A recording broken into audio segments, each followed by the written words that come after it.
Jadi menurut seorang Andin, kemewahan itu apa, Andin, menurut kamu? Kalau kemewahan di era yang seperti sekarang ini tuh adalah privilege untuk menjadi dirinya sendiri. Wow. Kemudian karena kan banyak orang yang mungkin dituntut untuk tidak menjadi dirinya sendiri gitu. Jadi menjadi diri sendiri adalah sebuah kemewahan.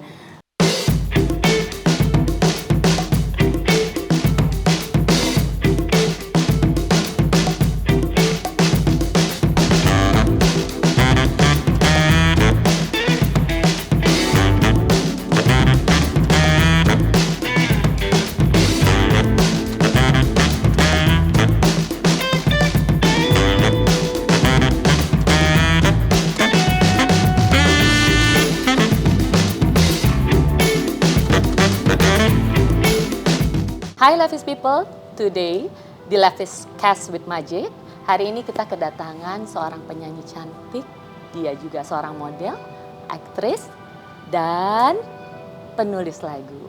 Siapakah dia? Generasi muda, penyanyi jazz wanita Indonesia, siapa lagi kalau bukan Andin. Halo, selamat sore. Hai si cantik, si imut, lihat kamu tuh, aduh mata tuh langsung berbinar. Kenapa? Manis banget, cantik ya Allah, banget. Thank you so much. Terima kasih udah diundang juga ke podcastnya. Aduh, thank you so much Andin for coming. Sama-sama. Thank you so much sudah datang di Levis Cast with Majid. Sama-sama. Andin, apa kabar sekarang? Baik, alhamdulillah. Sehat? Sehat, alhamdulillah. Kegiatan apa aja Andin sekarang? Aku baru aja ngeluarin single dan album yang ke-8.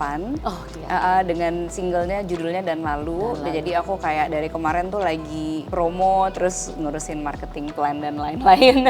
Baru banget ya? Baru banget, baru Jumat lalu. Jumat lalu. Dan kita tuh udah dengerin ya lagunya Dan Lalu. Aduh, lagunya tuh kayak penuh makna dan Banget, itu memang penuh makna banget. bisa kamu ceritain nggak Andin? Jadi lagu Dan Lalu ini nih sebenarnya membungkus semua lagu yang ada di album Dan Lalu ini. Ini album ke-8 aku dan masing-masing lagu di album Dan Lalu ini tuh punya ceritanya masing-masing. Ada yang tentang jatuh cinta, kemudian kecewa, ada yang penuh harapan, ada pertemuan, ada perpisahan gitu, dan itu yang terjadi mungkin dalam beberapa tahun terakhir yang aku rasakan, dan akhirnya terciptalah lagu Dan Lalu ini merangkum semua perjalanan itu. Mungkin aku bisa bilang sebenarnya walaupun nadanya kayak sedih gitu, tapi ini bukan lagu sedih gitu. Ini tuh semacam lagu kayak enlightenment gitulah. Jadi semacam kita tuh, aku terutama dalam hal ini seperti menemukan makna dari semua kejadian yang ada beberapa tahun terakhir ini gitu. Dan lagu Dan Lalu ini sebenarnya merupakan lagu ciptaan Mbak Dewi Lestari atas curhatanku yang berlembar-lembar itu gitu. Jadi Mbak Dewi juga pengen tahu apa sih yang terjadi gitu ya. Jadi aku nulis gitu panjang, nulis esai, dan akhirnya terciptalah lagu Dan Lalu ini. Waduh, bener loh.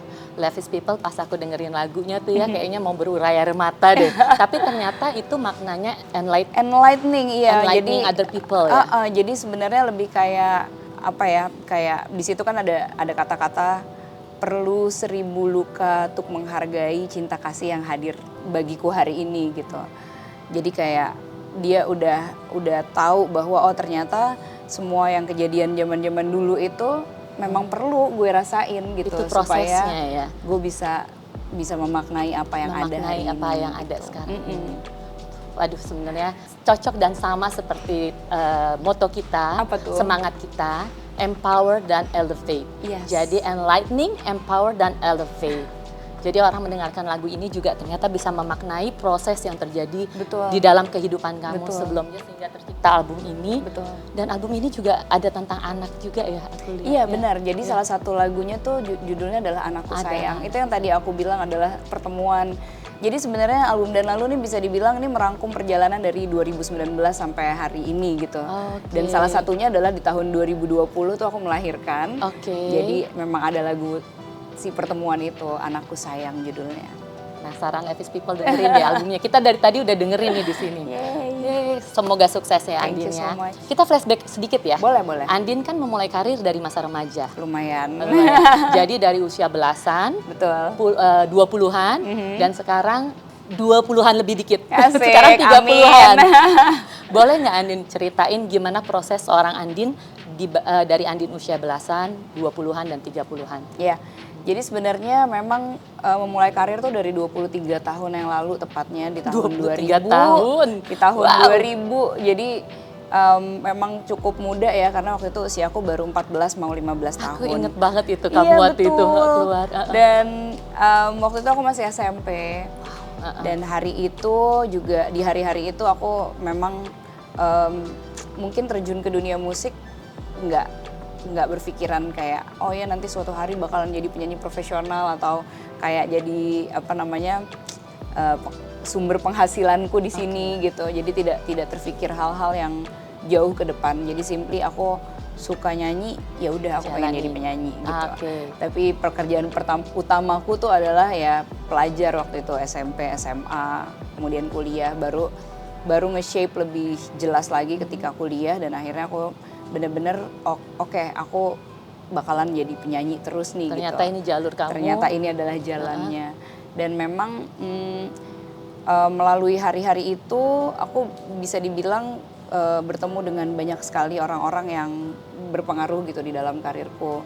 Termasuk almarhum Elva Sessioria, Mas Indra Lesmana, Mas Topati, Nikita Dompas. Sampai hari ini aku juga bisa dibilang semakin banyak bertemu dengan orang-orang ya.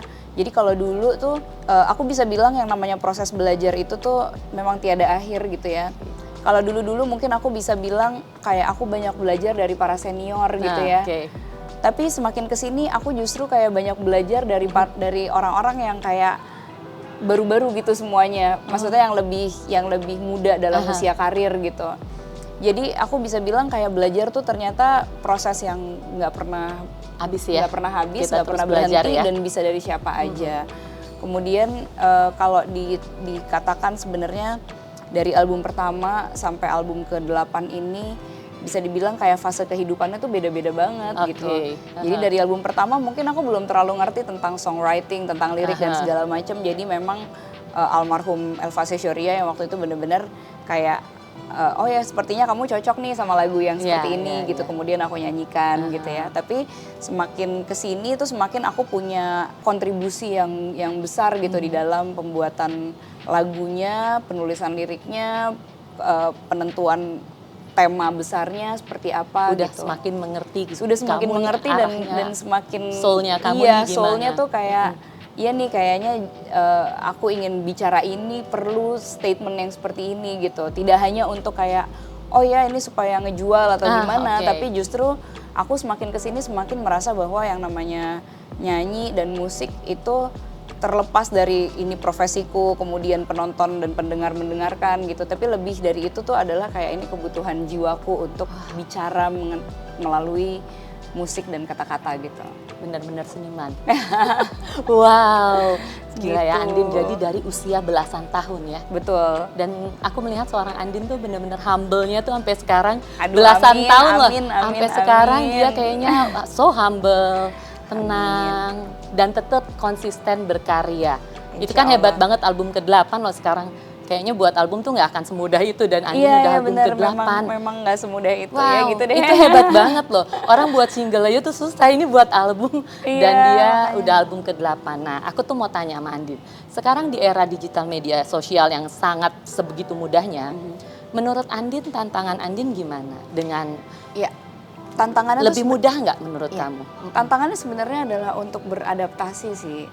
Mungkin kalau kesusahan dan kemudahannya tuh pasti ada pros and cons-nya sendiri-sendiri gitu ya dari masa lalu dan masa sekarang.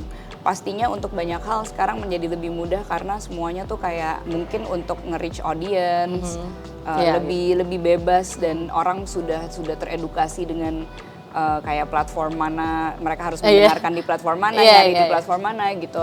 Tapi ya sebenarnya dengan banyaknya kemudahan ini bahwa semua orang jadi bisa melakukan gitu kan. Yes, benar. Jadi kalau dulu ya mungkin orang tuh kayak selected banget gitu kayak orang harus ngirim demonya misalnya harus ngirim demo, perusahaan rekaman dan segala macam. Harus ketemu produsernya, perusahaan rekamannya. Ya menariknya adalah kalau sekarang kan setiap hari mungkin lahir ratusan penyanyi baru dan single baru gitu setiap harinya. Jadi semuanya bener-bener saturated banget dan kayaknya ya orang mendengarkan tuh genre musik tuh jadi berbagai macam dengan tema yang berbagai macam gitu.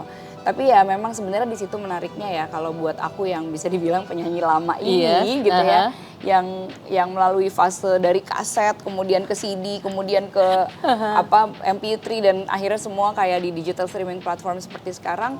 Tantangannya adalah bagaimana aku terus mau beradaptasi, terus belajar, berkembang, terus mau tahu gitu. Maksudnya dalam arti nggak bisa rigid.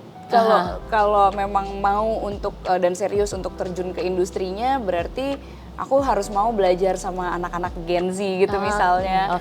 Harus mau dengerin apa kata mereka gitu, harus mau tahu what's going on sekarang gitu, dan kayaknya nggak bisa ngomong kayak itu nggak gue banget gitu. Maksudnya nggak bisa harus, terlalu ini juga harus mau relate gitu dengan apa yang terjadi sekarang. Wah, itu juga tuh termasuk yang tadi Andin bilang, belajar dari yang muda maupun yang senior. Iya, betul. Ya, itu tuh wah hebat ya. Jadi memang kita harus beradaptasi sama kemudahan yang ada ini, kita harus menyesuaikan gimana supaya kita sama-sama maju ya. Karena digital media sosial ini jauh banget berkembangnya dari zaman. Jauh banget. Kayaknya kita zaman eranya sama nih gen kita. Iya, dan kayaknya tuh berapa bulan aja tuh udah bisa make a big difference gitu. Kayak ada lagi sesuatu yang baru, ada lagi sesuatu yang baru gitu. Nah, ini kan karena ini Levis Cast with Maje, jadi kita akan berbicara tentang Levis sedikit nih.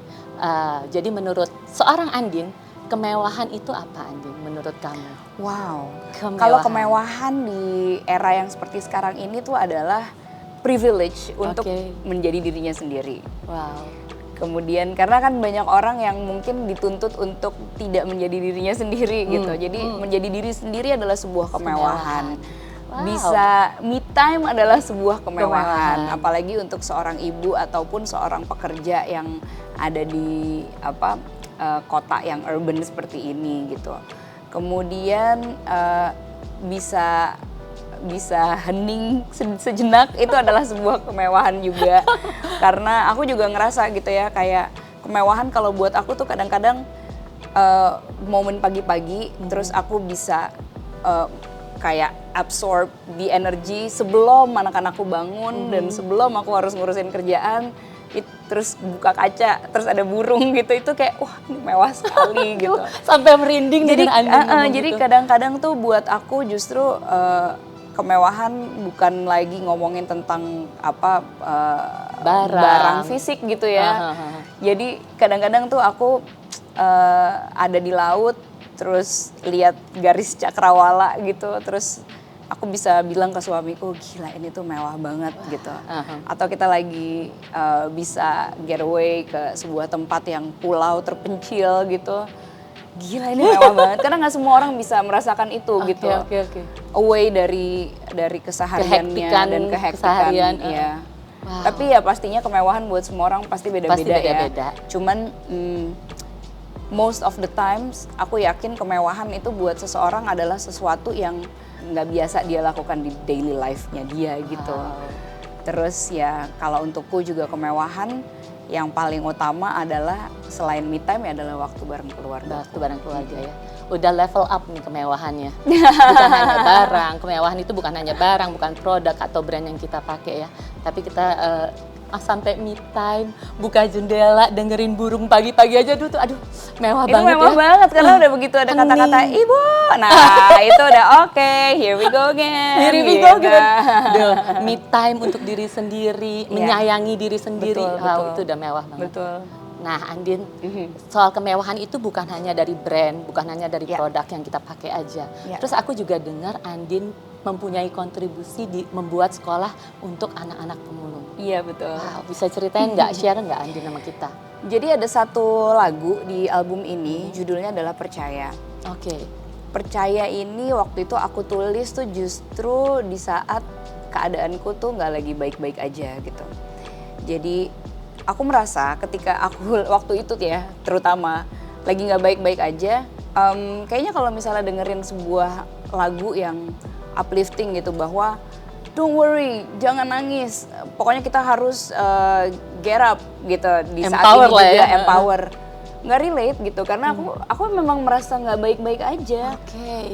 Dan aku juga merasa mungkin di luar sana gitu untuk orang-orang yang merasa nggak baik-baik aja, dia nggak harus bangkit saat ini juga gitu sebenarnya. Just feel it, karena perasaan itu valid gitu. Ketika lo ngerasa nggak baik-baik aja, lo nggak perlu tersenyum, nggak perlu juga pura-pura baik gitu, seperti itu. Dan hari-hari itu aku merasa bahwa kayaknya ya, aku juga nggak tahu besok tuh akan lebih baik atau enggak sebenarnya. Tapi aku percaya aja. Jadi aku akan tetap menjalanin hari demi hari karena aku percaya bahwa ada harapan. Tapi besok tuh bagaimana juga aku nggak tahu seperti apa gitu. Nah dari lagu Percaya itu kebetulan waktu itu tuh dijual juga kayak royalty sharingnya tuh secara NFT gitu. Jadi waktu itu lagi booming banget NFT. Ya. Terus penghasilannya lumayan lah ya, maksudnya untuk NFT gitu. Terus aku pikir daripada lagu ini tuh jadi ya udah begitu aja, aku akhirnya menghubungi temen aku yang kebetulan memang dia punya satu yayasan yang bergerak di bidang pendidikan untuk sekolah gratis gitu. Terus aku bilang, ini kayaknya gue pengen deh kolaborasi sama lo gitu. Bisa diapain nih kira-kira? Terus aku bilang, aku tuh memang setiap tahun itu selalu ada 2-3 kali ke Kampung Pemulung. Dan aku merasa bahwa mereka itu sebenarnya berharap sekali untuk bisa keluar dari rantai sosialnya mereka gitu, rantai kemiskinan yang mereka hadapi. Karena biasanya kan kalau di pemulung itu ya udah di situ-situ aja gitu ya, anaknya kemudian dari bapaknya, ibunya, kemudian anaknya nanti nikah sama orang situ juga, kemudian anaknya lahir di situ gitu. Jadi harus ada sebuah solusi gitu buat mereka, dan aku merasa solusi yang lebih sustainable itu adalah jawabannya. Dan sustainability itu bisa dijawab dari pendidikan gitu. Jadilah si uang hasil NFT itu menjadi modal awal untuk si sekolah gratis untuk anak pemulung. Aku namakan itu adalah Sekolah Anak Percaya. Jadi sesuai dengan si lagunya itu gitu. Saat ini Sekolah Anak Percaya ada di 2 kampung pemulung. Insya Allah akan segera menjadi 3. Di Kampung Pemulung Joglo dan Kampung Pemulung di Pondokopi gitu. Jadi ya kita sendiri sih sebenarnya percaya juga bahwa ini tuh akan menjadi jawaban dari mereka, dan harapannya semoga ya semakin banyak kolaborator ke depannya sehingga makin banyak juga generasi sekolah muda yang anak percaya ini dan sekolah Wah. percaya ini mungkin bisa didirikan di kampung pemulung lainnya. Karena memang konsepnya tuh lebih kayak jemput bola gitu loh. Jadi jadi kita memang di sana gitu. Jadi si anak-anak pemulung ini kan kebanyakan putus sekolah. Karena memang ada si program kayak misalnya sekolah gratis dari pemerintah, cuman ternyata mereka juga hambatannya tuh adalah mereka untuk berangkat ke sekolahnya, mungkin bukunya, transportasinya, seragamnya, dan yang lain-lainnya gitu. Jadi makanya kita punya konsep untuk jemput bola, jadi kita lakukannya di sana. Gitu. Wow, keren banget. Ini benar-benar sesuai banget sama semangatnya Levis Empower and Elevate. Dan memang dari pendidikan mereka bisa keluar dari siklus itu ya dari Insya pendidikan. Allah. Mudah-mudahan betul. Dari pendidikan yang dibekali mereka sehingga bisa berpikir lebih untuk kehidupan lebih baik ya. Betul. Keren banget sih Andin. Doakan. Semoga semakin sukses ya sekolah pemulung. Amin. Andin mau nanya lagi satu lagi. Jadi dari album baru kamu yang ke-8 ini, lagu yang paling favorit menurut kamu yang mana? Yang kamu paling aduh nih lagu nih. Sebenarnya suka bingung ya kalau ditanya lagu favorit karena semuanya punya makna. Semuanya tuh punya makna, dan aku inget betul gitu kenapa lagu ini tuh keluar. Maksudnya dinyanyikan karena ada kejadian ini gitu ya. Jadi tapi itu buat aku pribadi. Ya tapi mungkin bisa dibilang Dan Lalu kali ya, karena itu yang merangkum semua kejadiannya gitu. Jadi buatku Dan Lalu, kalau aku boleh cerita sedikit, Dan Lalu ini nih sebenarnya kayak diambil dari permainan kata-kata dari Andin. Kemudian Andin tuh kalau di bahasa Inggrisin jadi and then. Terus and then kalau di bahasa Indonesia jadi dan lalu gitu. And then tapi akhirnya setelah aku coba renungkan, ya juga ya kayak manusia tuh sebenarnya dia mungkin bisa tidak hanya bertahan tapi justru terus jalanin roda kehidupan gitu, karena mungkin dari bangkit, dari jatuh ke bangkit, terus berjalan, terus akhirnya mungkin jatuh lagi, terus berjalan lagi. Ya mungkin karena selalu ada pertanyaan dan lalu gitu, dan lalu mau apa lagi habis ini, dan lalu gimana gitu. Jadi aku merasa itu kayak tema besarnya manusia sih sebenarnya gitu. Dan lalu apalagi perjalanannya habis ini gitu. Aduh, keren banget Andin. Dan lalu kita menunggu karya-karya Andin selanjutnya. Yeay. Thank you so much Andin. Sama-sama. Thank you so much udah datang di Levis Cast with Maje. Pokoknya kita doain Andin sukses terus albumnya. Amin. Thank you so much. Kita doain Andin, keluarga, suami dan anak-anak semakin sukses. Amin. Semuanya semakin lancar ya Andin ya. Thank you so much for coming. Thank you.